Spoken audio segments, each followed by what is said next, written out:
You are listening to Fantha Tracks.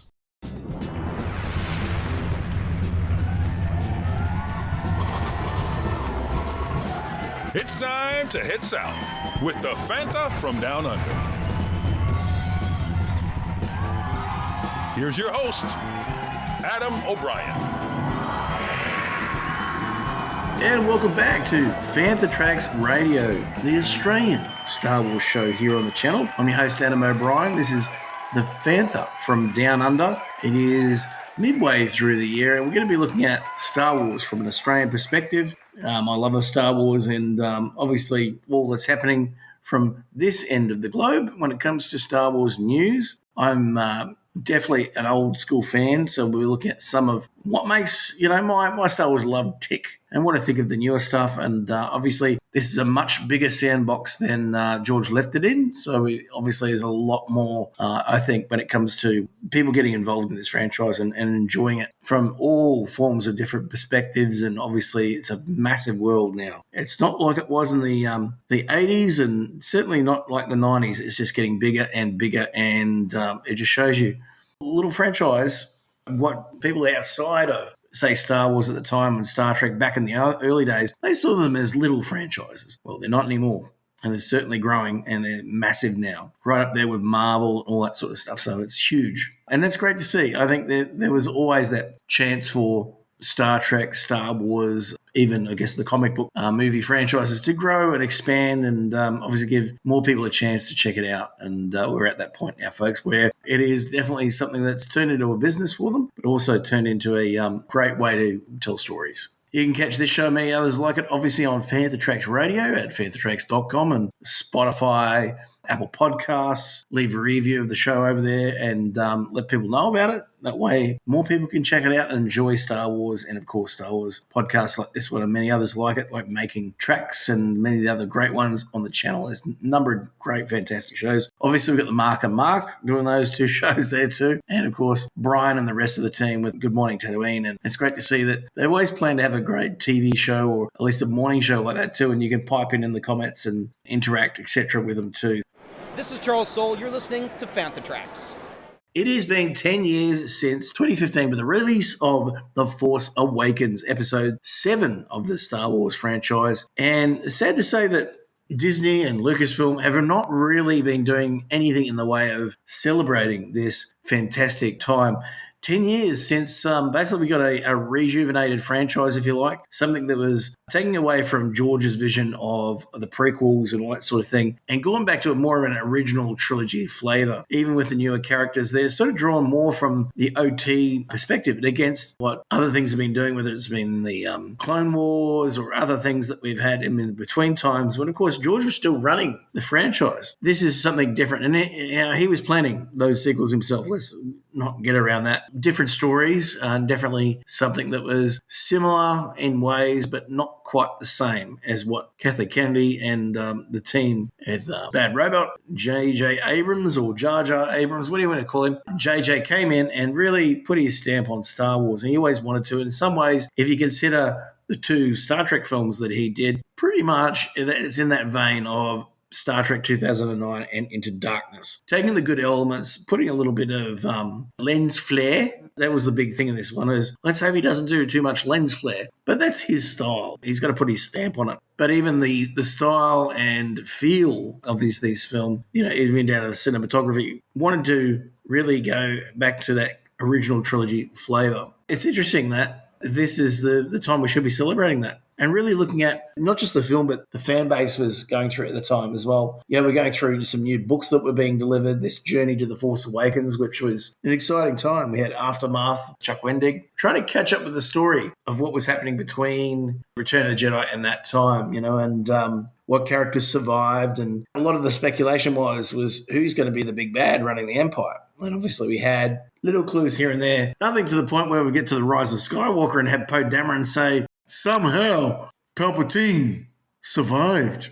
I mean, it is what it is. And George always planned to have Palpatine come back. That was pretty clear. That was going to be something down the lines that would turn up somewhere in his drafts, supposedly anyway. My name is Dean Charles Chapman, and you're listening to Fantha Tracks. All I'm seeing from Lucasfilm and even on eBay is Acolyte and some of the other streaming shows 12 months later getting their first anniversary celebration, if you like, or at least being put out there. And that's not to put anything on those shows. They are good for what they are. And obviously they're part of the franchise and the story that they tell, which is great. But let's not forget this is a theatrical franchise, and it's meant to be. I mean, George, as great as he was always planning to do a TV show with Star Wars Underworld, and you can actually see some of that footage out there that he was testing on YouTube, 10 minutes of footage. And again, it's not finished footage. This is not the volume. He was going to do it in that theatrical style that we all know as George being George, obviously. Very much in that prequel style CGI, that pastel colours, brightness, and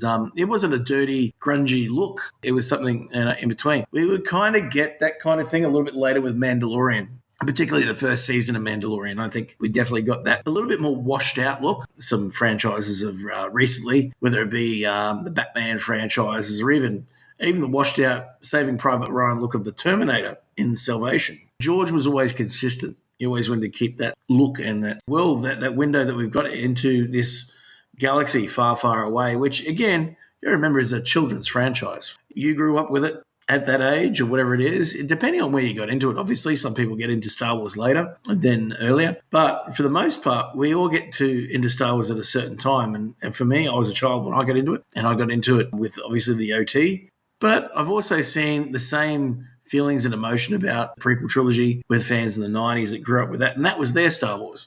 They're very protective of that Star Wars. They enjoyed that Star Wars that they grew up with and with this experience of everything from watching the films with friends and family, umpteen times on VHS back in the day and obviously the new platforms now, but also then the merchandising, the T-shirts, the bedspreads, the coffee mugs, the lunchboxes. I mean, I miss the lunchboxes or even the cereal used to get with the little stickers on the side and stuff like that. And the 3PO cereals, back in the day, all those sorts of things. And that's part and parcel of what George created there was something for us to grow up with. It wasn't just about the toys teaching us to sort of share with others, play and all that sort of stuff. It was a moral choice of storytelling, what to do and what not to do, all those sorts of things. It's a mythic storytelling in a different style than the Greek myths, all that sort of stuff. It's a very interesting way of obviously relating those sorts of stories to the different age groups that are into, obviously, Star Wars. For everything in one location, daily news, reviews, interviews, podcasts, video, and social media feeds, bookmark FanthaTracks.com for Star Wars news 24/7, 365.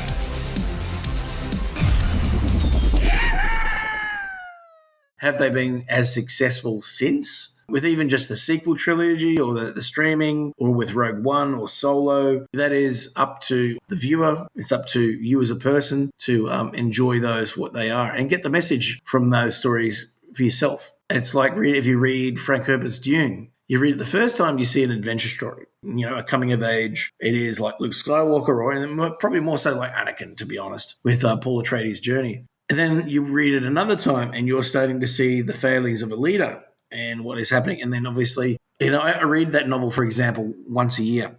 And every time I get a different story, whether it's Paul's story, his father's, his mother's, or maybe it's some of the Mentats, maybe it's the Harkonnens. And it's the same with Star Wars. Star Wars has that sort of reverence, particularly in bigger stories. Timothy Zahn's Heir to the Empire, looking at his trilogy. There's different things happening. It's not just one story. And that's what makes it not just a visual franchise anymore. And that's what I love about this franchise is I love the films, but it's the stories and the characters that gave me the chance to come back upteenth times and enjoy watching again or even reading novels again. It brings you back. We want to see our characters win, face challenges they've never faced before. Vector Prime, perfect example, up against the new Jedi Orders series of books that were with obviously Yuzan Vong. Again, a time which was hotly debated whether it was great Star Wars at the time, but from R.A. Salvatore's novel, and obviously killing off Chewbacca, it really tested people. It tested, first of all, Han Solo, who was, at the time, apart from probably the Han Solo trilogy, where we met, of course, Thrak and Solo, etc., he wasn't really tested. And he was talking his way out of everything and he needed to be tested. And the grief of losing his best friend, the guy that had been through all of this together with him, is, the hardest part of the stories to read. And obviously, too, his own son, Anakin Solo, is an interesting point that, he can't really relate to the son because the son, what he's been through, and obviously Chewbacca saving him, the planet literally goes. But also the Yuuzhan Vong themselves, which are this pretty much an anti-Jedi, like the Force seems to be devoid around them. It has no influence on their biological techno functions. Even though that time was, a lot of biotechnology was huge in the 90s, obviously heavily influenced, I personally think, by Star Trek at the time with the Borg, all that sort of stuff with Picard and his story. Yeah, I'm sure the Star Wars writers at the time in those story groups that they had before they started punching out the New Jedi Order stories was, all right, what can we do that really challenges the likes of Luke? You can't just be like Superman, where he gets out of everything without some human trauma or cost that's just going to help him grow and become a greater Jedi master or hero in the eyes of the fans. And so that was a great series of novels, huge. And again, that was the sort of storytelling that I was after. And it translated even then through to the audiobooks. The construction of a story alone is a huge task by a writer. But to do audiobooks on top, audiobooks with the sound they did, and obviously the Foley from the films is just amazing. And we don't get a lot of that. We get it here and there, but I think they do a fantastic job of it in the likes of these huge stories like the New Jedi Order, Legacy of the Force, and Fate of the Jedi. All those sorts of things really built up great storytelling, but also a chance to really push the characters into a different direction, give them something they hadn't seen before. We're seeing that now with the games as well. Let's not keep it safe for our heroes. Let's challenge them because it teaches us about change. Our lives are forever changing no matter what we do in life. And if you stay status quo, you're not learning nothing and you're not actually growing as a person. It's one thing that needs to change in the world itself. Well, that's all we have time for here tonight on the Fantha From Down Under. And we'll catch you next time. Same place, same channel, and of course, with more Star Wars news in a single file from FanthaTracks.com's Australian edition. That's right, we'll catch you next time. So, until then, may the Force be with you and enjoy your Star Wars fandom. We'll see you next time. Warning, no Tauntauns were harmed in the filming and recording of this podcast.